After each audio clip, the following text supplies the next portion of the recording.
The Second World War marked a turning point in the history of aviation. As propeller-driven fighters clashed in the skies over Europe, a new technology was about to change the face of aerial combat forever. This is the story of the Gloster Meteor, the first Allied operational jet fighter. A machine that bridged the gap between the piston engine era and the dawn of jet-powered flight. The Gloster Meteor, sometimes simply called the Meteor or Gloster Meteor F.1, was a British jet fighter developed by the Gloster Aircraft Company. Entering service with the Royal Air Force in 1944, it became the first jet aircraft to be used in combat by the Allies. With its distinctive twin-engine layout and straight wings, the Meteor was a symbol of rapid technological change, representing the United Kingdom's leap into the jet age during the closing years of World War II. Though quickly overshadowed by more advanced designs, the Meteor played a crucial role in shaping the future of military aviation. The origins of the Gloster Meteor trace back to the late 1930s, when British engineers began exploring the possibilities of turbojet propulsion. The Air Ministry issued specifications for a jet-powered fighter, and Gloster Aircraft Company, already experienced in fighter design, was chosen to lead the project.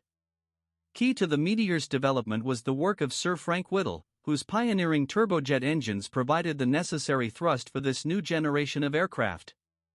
The first prototype Meteor took to the skies on March 5, 1943, powered by two early British turbojet engines. The aircraft underwent extensive testing and refinement, with engineers overcoming significant challenges related to engine reliability, airframe design, and high-speed flight. By 1944, the Meteor was ready for operational service, entering RAF squadrons as the Allies sought to counter the threat posed by German jet fighters and V-1 flying bombs. The Gloster Meteor was a straight-wing, all-metal aircraft, designed for simplicity and robustness. Its most distinctive feature was its twin-engine configuration, with one turbojet mounted under each wing.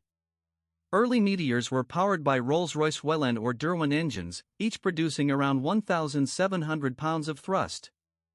The aircraft's structure was conventional for its time, with a single-seat cockpit, tricycle landing gear, and a streamlined fuselage.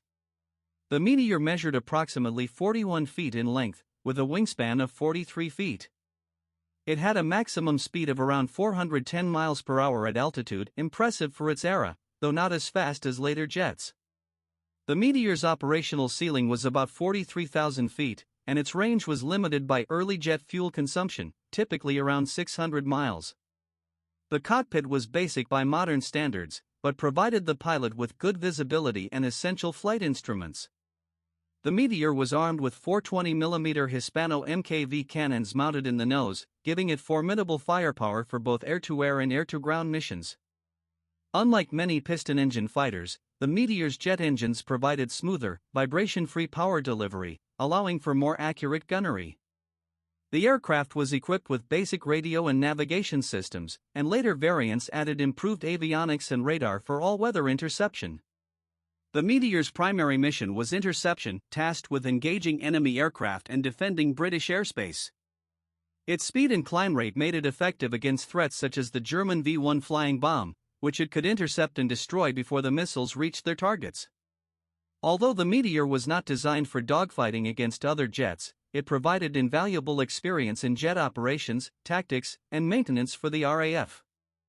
The Gloster Meteor entered service with the Royal Air Force in July 1944, initially with No. 616 Squadron. Its first combat missions focused on intercepting and destroying V-1 flying bombs launched against southern England. Meteors scored a number of kills against these early cruise missiles, using both cannon fire and, occasionally, wingtip maneuvers to tip the V-1s off course.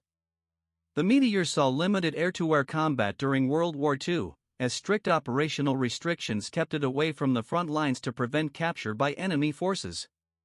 After the war, the Meteor became the backbone of the RAF's jet fighter force, serving in various roles, including fighter, trainer, reconnaissance, and experimental testbed. Exported to several countries, Meteors saw service with air forces in Australia, Argentina, Belgium, and Israel, among others. Some Meteors participated in post-war conflicts, such as the 1948 Arab-Israeli War, where they flew combat missions for the Israeli Air Force. The Gloster Meteor's most significant strength was its status as the first operational Allied jet fighter. It provided the RAF with a technological advantage at a critical moment in the war, and its presence helped deter enemy jet operations. The Meteor served as a vital bridge between the piston engine fighters of the early 1940s and the high-performance jets that would follow. Its robust design and forgiving handling characteristics made it an ideal training platform for pilots transitioning to jets. The Meteor's twin-engine layout offered a measure of safety, allowing pilots to return to base even if one engine failed.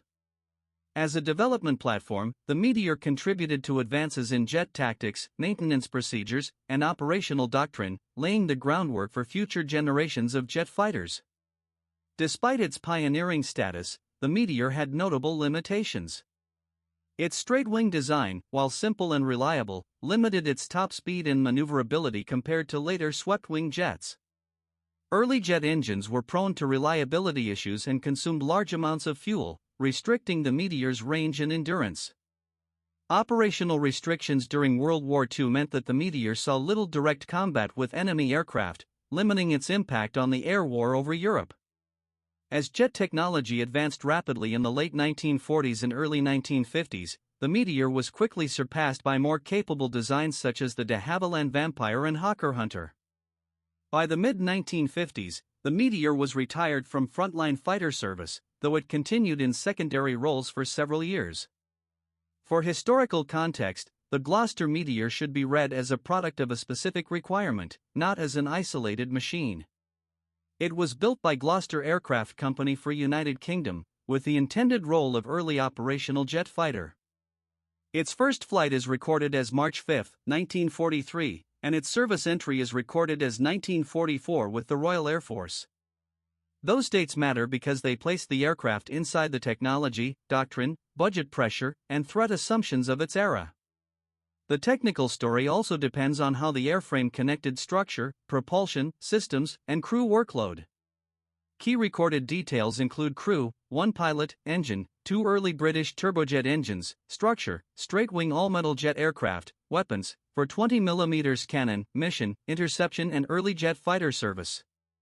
In practical terms, an aircraft is never just an engine or a wing.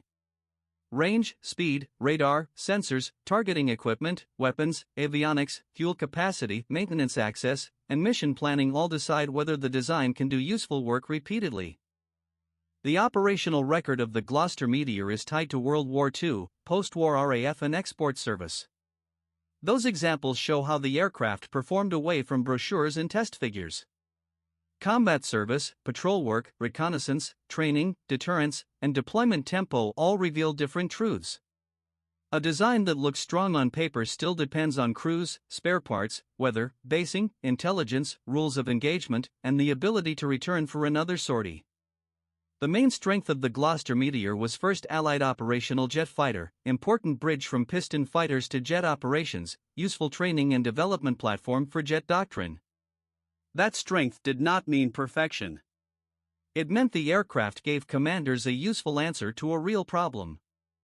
The best way to judge it is to ask what mission it made easier, what earlier limitation it solved, and whether operators kept trusting it after the first years of service. The main weakness and limitation of the Gloster Meteor was early straight-wing jet design had limits, initial operations were restricted, quickly surpassed by later jet fighters. Its later status is best summarized as retired as more advanced jet fighters arrived. Every military aircraft eventually needs newer sensors, newer missiles, changed budgets, aging structures, and different doctrine. That is why the final verdict has to balance reputation against evidence, what the aircraft promised, what it actually delivered, and what it cost to keep useful. The Gloster Meteor stands as a milestone in aviation history, the first Allied jet fighter to enter operational service, and a key stepping stone in the evolution of military aircraft. Its contributions to jet technology, pilot training, and air defense were invaluable, even as it was rapidly overtaken by more advanced designs. Today, surviving Meteors can be found in museums and private collections, a testament to their enduring legacy. The Meteor's story is a reminder of the relentless pace of innovation during wartime, and the courage of those who flew into the unknown. For more in-depth documentaries on aviation history, subscribe to our channel and explore the playlist on the development of flight.